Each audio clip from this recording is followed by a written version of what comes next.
రావుల లలిత director Arjun పాపం మా గురించి ఆయన అయితే మా పాస్బుక్ తీసుకొని పడి పెట్టకుంటే ఏం చేస్తారు? మీరు సంతకాలు పెట్టినా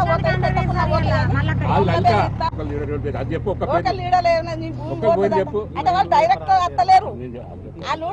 మంచిర్యాల నియోజకవర్గంలో మరి ఇలా మాలలు కావచ్చు, మాదిగలు కావచ్చు, బీసీలు కావచ్చు, అగ్రవర్ణాలు ఉండే పేదలు కూడా కావచ్చు, మైనారిటీలు కావచ్చు, వీళ్ళందరి భూములను ఇలా ప్రభుత్వం దౌర్జన్యంగా గుంజుకుంటున్నది.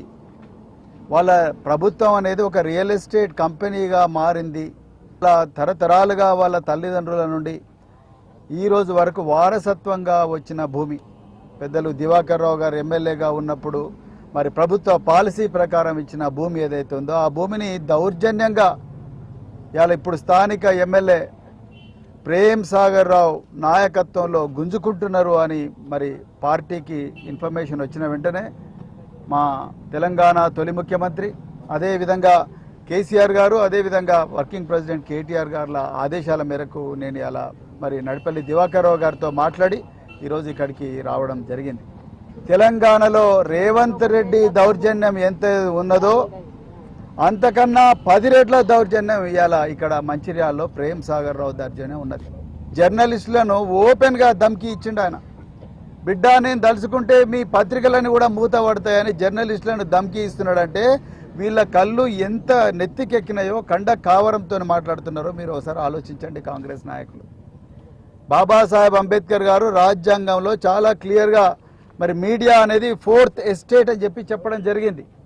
ఆ 4వ పిల్లర్ అయిన మీడియాను కూడా భయపెట్టించే స్థాయికి వీళ్ళ కావరం పోయిందంటే మీరు అర్థం చేసుకోండి వీరు కాంగ్రెస్ నాయకులు ఎట్లా బిహేవ్ చేస్తున్నారు.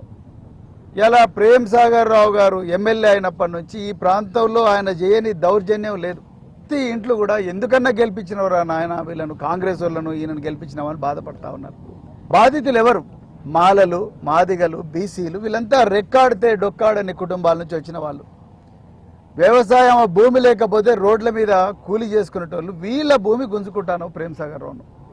అది అసలు రేపు ఇండస్ట్రియల్ పార్క్ ఉంటుందా ఉండదా, అందులో ఏం ఇండస్ట్రీస్ వస్తాయి, వచ్చే ఇండస్ట్రియలిస్టులు ఎవరు, ఏ రంగంలో ఇండస్ట్రీ పెడుతున్నారు, దాని టర్న్ ఓవర్ ఎంత, వచ్చేటోడు ఎసవంటోడు ఏంది, అవన్నీ ఏం తెలియకుండానే, జీవోలు లేకుండానే, నోటిఫికేషన్లు లేకుండానే మీ కాంగ్రెస్ నాయకులు అయిన సంజీవరావు, ఇంకొక ఆయన పేరు సతీష్ రావు వీళ్ళందరినీ పంపించి ప్రజలందరినీ కూడా భయభ్రాంతులను చేస్తున్న పోలీసులను అడ్డం పెట్టుకొని అక్కడ ఇవాళ 295 ఎకరాలు మంచిర్యాల మున్సిపాలిటీలో భాగమైన మరి ఈ పోచంపాడు కానీ, వేంపల్లి కానీ, ముల్కలు కానీ మంచిర్యాల మున్సిపాలిటీలో భాగం కాబోతున్నాయి. ఒక్కొక్క ఎకరం కనీసం ₹1 కోటి ఉంటుంది.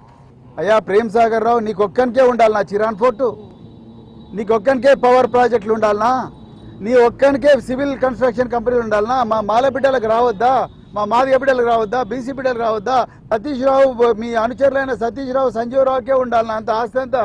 మీ ఇండస్ట్రియల్ పార్క్ ఏదో వాళ్ళ భూములలో పెట్టు కదా, ఒక్కొక్కరికి 50 ఎకరాలు ఉన్నది వాళ్ళ భూములు. ఇప్పుడు నువ్వు పద్మనాయక కళ్యాణ మండపంలో ఏమీ నోటీసు లేకుండా, కలెక్టరేట్లో ఏమాత్రం ప్రొసీడింగ్స్ లేకుండా సీక్రెట్గా పద్మనాయక కళ్యాణ మండపంలో అధికారులను పిలిపించి మీటింగ్ పెట్టాల్సిన అవసరం ఏమున్నది? నువ్వు ఏం తప్పు చెబుతారా? ఇవాళ నేను ఇక్కడనే ఉంటా.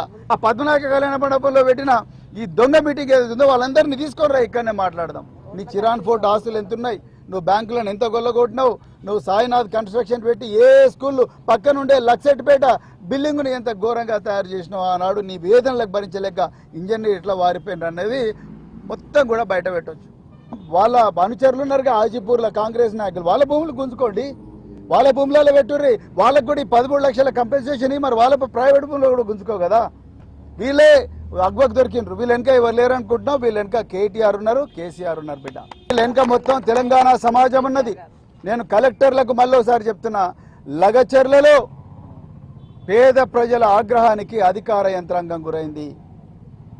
మేము ఇండస్ట్రియల్ పాలసీలకు వ్యతిరేకం కాదు. బీఆర్ఎస్ పార్టీ తెలంగాణను నెంబర్ 1 స్థానంలో పెట్టిన పార్టీ. దేశంలో ఎన్ని కష్టాలు ఎదురైనా నెంబర్ 1 స్థానంలో పెట్టిండు కేసీఆర్ గారు.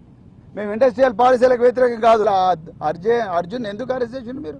ఆయన ఏ పాపం చేసిండు? మీలాగా బ్యాంకులు కొల్లగొట్టలే కదా. పేదోళ్ళ పక్షాన నిలబడడానికి ప్రయత్నం చేసిండు. వాళ్ళ సమస్యను అధికార యంత్రాంగం దృష్టి తీసుకురావడం చేసిండు. ఆయనను రాత్రి ఎందుకు అరెస్ట్ చేసిండ్రు? ఏ బేసిస్ మీద అరెస్ట్ చేసిండ్రు ఆయనను? రాజ్యాంగంలో మాకు లేదా? ఆర్టికల్ 21 ఏం చెప్తున్నది? జీవించే హక్కు ఇస్తున్నది. ఆర్టికల్ 19 ఏం చెప్తున్నది? నువ్వు స్వేచ్ఛగా మాట్లాడొచ్చు అని చెప్తున్నది. ఏ సమస్యనైనా ప్రజల ముందర తీసుకురావాలని చెప్తున్నది. మరి ఒకవైపు మీ రాహుల్ గాంధీ ఏమో రాజ్యాంగం పట్టుకొని తిరుగుతూ ఉన్నాడు, ఇక్కడనేమో ప్రేమ్ సాగర్ రావు గూండా కన్నా ఘోరంగా ప్రవర్తిస్తూ ఉన్నాడు. ఇలా పొద్దున్నే ఈ ఊర్లకు జీపులు పంపించి వాళ్ళని భయపెట్టించి, బిడ్డ మీరు మాయంబడి వచ్చినట్టునే కంపెన్సేషన్ వస్తుంది, లేకపోతే రాదు అని అధికారులతోని రాజకీయ నాయకులందరూ బెదిరించి అలా బలవంతంగా వాళ్ళని పద్మనాభ కళ్యాణం తీసుకొని పోయినావు. ఎంత దూరం తీసుకుపోతావు? బీఆర్ఎస్ పార్టీ పోరాటాల పునాది మీద నిలబడ్డ పార్టీ బీఆర్ఎస్ పార్టీ. నీకు చిరాన్ ఫోర్ట్ మీద ఎంత హక్కు ఉన్నదో వాళ్ళకు కూడా ఆ 20 గజాల భూమి 20 గుంటల భూమి మీద వాళ్ళకి అంతే హక్కు ఉన్నది. నీకు ఇష్టం ఉంటే చిరాన్ ఫోర్ట్ను చిరాన్ ఫోర్ట్ వేలం ఇచ్చి ఆ డబ్బులతోని ఇక్కడ భూములు కొనుక్కో, ప్రైవేట్ భూములు. లేకపోతే నీ అనుచరులు సతీష్ రావు సంజీవరావు ఉన్నాడు కదా, వాళ్ళ భూములు ఇదే రేటుకు 13 లక్షలతోని కొనుక్కో, ఎవడొద్దన్నాడు?